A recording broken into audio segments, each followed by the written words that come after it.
Hello friends, welcome to Radha சமையல். இன்றைக்கி நம்ம வாழைக்காய் பேன் ஃப்ரை செய்ய போகிறோம். எப்படி செய்யுதுன்னு பார்க்கலாம். ஃப்ரெண்ட்ஸ் பாருங்கள், இது எடுத்துருங்க, இது வேண்டாம்.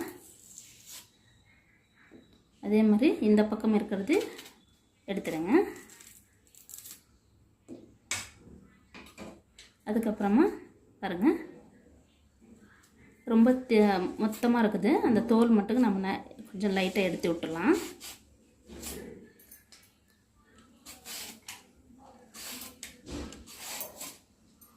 ஃபுல்லாக எடுக்க வேணாம், லைட்டாக எடுத்தாலே போதும்.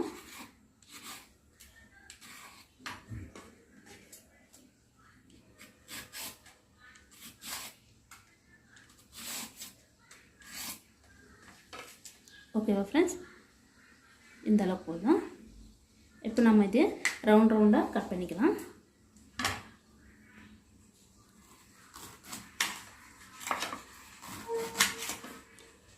ஃப்ரெண்ட்ஸ் பாருங்கள், இந்தளவுக்கு திக்னஸ்ஸு ஓகேவா, இந்தளவுக்கு இருந்தால் போதும் ஃப்ரெண்ட்ஸ்.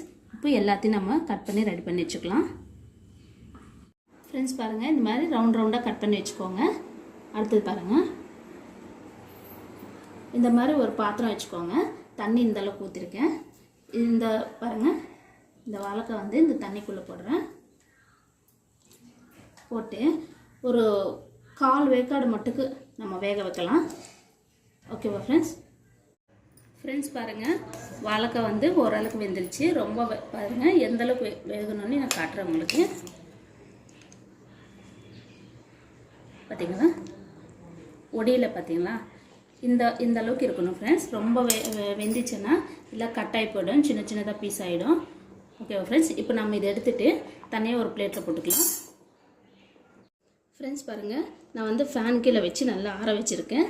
இப்போ நம்ம இதுக்கு ஒரு பவுடர் போட்டுக்கலாம். ஃப்ரெண்ட்ஸ் பாருங்கள், இந்த அளவுக்கு நான் மஞ்சள்தூள் எடுத்துருக்கேன்.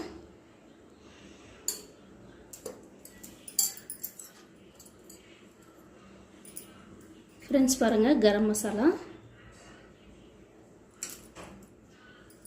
ஃப்ரெண்ட்ஸ் கரம் மசாலா 1/2 ஸ்பூன் போட்டிருக்கேன். அதே ஸ்பூனில் பாருங்கள் கொத்தமல்லி தூள் 1 ஸ்பூன் போட்டிருக்கேன். இப்போ தேவையான உப்பு. ஓகேவா ஃப்ரெண்ட்ஸ், உப்பு மட்டும் பார்த்து போட்டுக்கோங்க. ஃப்ரெண்ட்ஸ் இது வந்து சோள மாவு, கார்ன்ஃப்ளவரு. சப்போஸ் இந்த சோள மாவு இல்லைன்னா நீங்கள் வந்து மைதா மாவு கூட போட்டுக்கலாம் ஃப்ரெண்ட்ஸ். 1 ஸ்பூன் மட்டும் போதும். இப்போ நம்ம இது எல்லாத்தையும் நல்லா மிக்ஸ் பண்ணிக்கலாம். இது மாதிரி போட்டு நல்லா மிக்ஸ் பண்ணிக்கோங்க. ஃப்ரெண்ட்ஸ் பாருங்கள், இது எல்லாத்தையும் மிக்ஸ் பண்ணக்கப்புறமா கடைசியில் தான் நீங்கள் மிளகாத்தூள் போடணும். பார்த்து போட்டுக்கோங்க ஃப்ரெண்ட்ஸ். மிளகாத்தூள் போட்டு பாருங்கள், லைட்டாக தான் தண்ணி எடுக்கணும். போட்டு இது மாதிரி நல்லா மிக்ஸ் பண்ணிக்கோங்க. பார்த்தீங்களா, இப்போது நம்ம மிக்ஸ் பண்ணுறப்போ ஒடியவே இல்லை பார்த்தீங்களா ஃப்ரெண்ட்ஸ். ஏன்னா நம்ம வந்து ஒரு 1/4 வேக்காடு தான் நம்ம வேக வச்சுருக்கோம் வாழைக்காவை. அதனால தான் உங்களுக்கு கட்டாகாமல் இருக்குது ஃப்ரெண்ட்ஸ். ரொம்ப டேஸ்ட்டாக இருக்கும். மீன் சாப்பிட்டா என்ன டேஸ்ட் இருக்குமோ அந்த டேஸ்ட் வரும். பொறுமையாக மிக்ஸ் பண்ணிக்கோங்க. தண்ணி பாருங்கள், நான் எனக்கு இன்னும் பத்தலை, இன்னும் கொஞ்சம் மிக்ஸ் பண்ணிக்கிறேன். இன்னும் நல்லா மிக்ஸ் பண்ணிக்கோங்க ஃப்ரெண்ட்ஸ். இந்த ஸ்டேஜில் வந்து உப்பு காரம் எல்லாம் கரெக்டாக இருக்கான்னு செக் பண்ணிக்கோங்க. ஃப்ரெண்ட்ஸ் பாருங்கள், நல்லா அழகாக சூப்பராக மிக்ஸ் பண்ணி வச்சாச்சு. இப்போ நம்ம வந்து இது ஒரு 10 நிமிஷம் வரைக்கும் அப்படியே விட்டுடலாம், நல்லா ஊறட்டும். அதுக்கப்புறம் எப்படி செய்யுதுன்னு நம்ம பார்க்கலாம். ஃப்ரெண்ட்ஸ் பாருங்கள், இந்த மாதிரி ஒரு பேன் வச்சுக்கோங்க. பாருங்கள், இந்த ஸ்பூனில் வந்து 5 ஸ்பூன் வந்து நான் எண்ணெய் ஊற்றிருக்கேன். இப்போ வந்து எண்ணெய் தெரியுதுங்களா, நல்லா சூடாயிடுச்சு. நம்ம வந்து இந்த ஸ்டேஜில் கொஞ்சமாக கடுகு போட்டுக்கலாம். பாருங்கள், கடுகு போட்டாச்சு. இப்போ நம்ம வாழைக்காய் வந்து ஒவ்வொன்றா வச்சுக்கலாம். இப்படி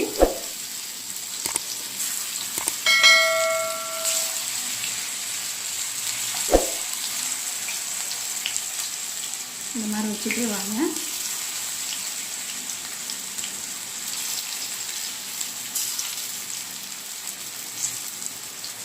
ஃப்ரெண்ட்ஸ் ரொம்ப டேஸ்ட்டாக இருக்கும். நீங்கள் வந்து மீன் ஃப்ரை பண்ணி சாப்பிட்டா எந்த டேஸ்ட் இருக்குமோ அந்த டேஸ்ட் இருக்கும் ஃப்ரெண்ட்ஸ். ரொம்ப டேஸ்ட்டாக இருக்கும்.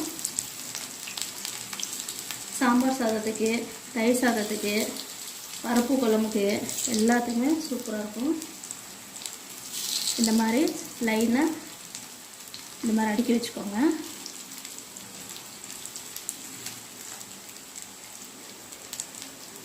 ஓகேவா ஃப்ரெண்ட்ஸ்? பண்ணி லைட்டாக எண்ணெய் வந்து இந்த மாதிரி பேன் இப்படி ஆட்டி விட்ருங்க. எண்ணெய் வந்து அழகாக அப்ளை ஆகும். கொஞ்சம் நேரம் நல்லா ஃப்ரை ஆகட்டும். அதுக்கப்புறமா நம்ம திருப்பி போட்டுக்கலாம். இப்போ பாருங்கள், எண்ணெயில் வந்து நல்லா ஓரளவுக்கு ஃப்ரை ஆகிடுச்சு. இப்போ நம்ம திருப்பிக்கலாம். பணியாரம் கம்பி ஒன்று எடுத்துக்கோங்க. இந்த மாதிரி திருப்போங்க ஃப்ரெண்ட்ஸ், பொறுமையாக பண்ணிக்கோங்க.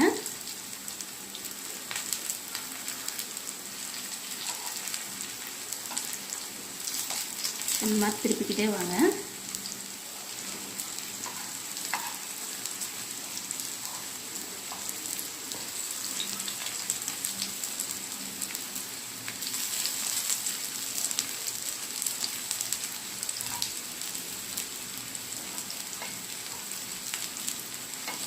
இந்த மாதிரி திருப்பிக்கோங்க ஃப்ரெண்ட்ஸ். இந்த பக்கமும் நல்லா ஃப்ரை ஆகணும் ஃப்ரெண்ட்ஸ். மீன் சாப்பிட்டா எப்படி இருக்குமோ அதே மாதிரி தான் இந்த டேஸ்ட் வரும் ஃப்ரெண்ட்ஸ். நீங்கள் ஒரு தடவை செஞ்சு பார்த்தா தான் தெரியும் உங்களுக்கு.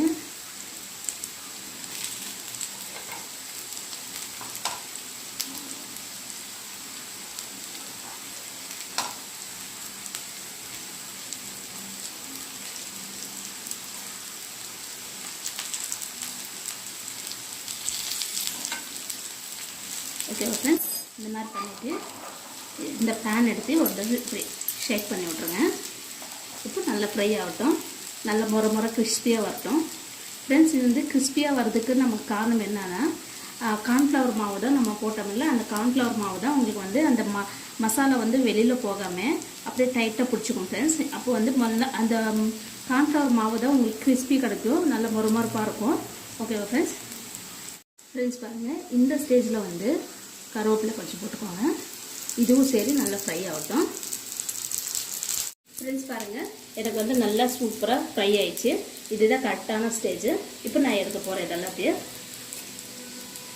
ஃப்ரெண்ட்ஸ், வாழைக்காய் ஃப்ரை ரெடி ஆயிடுச்சு ஃப்ரெண்ட்ஸ். ரொம்ப ஈஸியான மெத்தடு.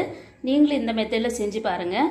நம்ம வந்து இப்போ மீன் ஃப்ரை செஞ்சு சாப்பிட்டா எந்தளவு டேஸ்ட் இருக்குமோ அந்த டேஸ்ட்டும் உங்களுக்கு கிடைக்கும் ஃப்ரெண்ட்ஸ். ரொம்ப டேஸ்ட்டாக இருக்கும் ஃப்ரெண்ட்ஸ். பாருங்கள், குழந்தைகள் வந்து இந்த மாதிரி நீங்கள் செஞ்சு கொடுத்தீங்கன்னா அழகாக சாப்பிட்டுக்குவாங்க. தயிர் சாதத்துக்கு, சாம்பார் சாதத்துக்கு, பருப்பு சாதத்துக்கு எல்லாத்துக்குமே ரொம்ப டேஸ்ட்டாக இருக்கும். நான் சொன்ன மெத்தடில் நீங்களும் செஞ்சு பாருங்கள். இந்த வீடியோ பிடிச்சிருந்தா லைக் பண்ணுங்கள், கமெண்ட் பண்ணுங்கள், சப்ஸ்கிரைப் பண்ணுங்கள். மறக்காமல் பக்கத்தில் இருக்கிற பெல் பட்டன் கிளிக் பண்ணுங்கள். அப்போ தான் நாங்கள் போடுற வீடியோஸ் வந்து உங்கள் செல்லுக்கு வந்து சேரும்.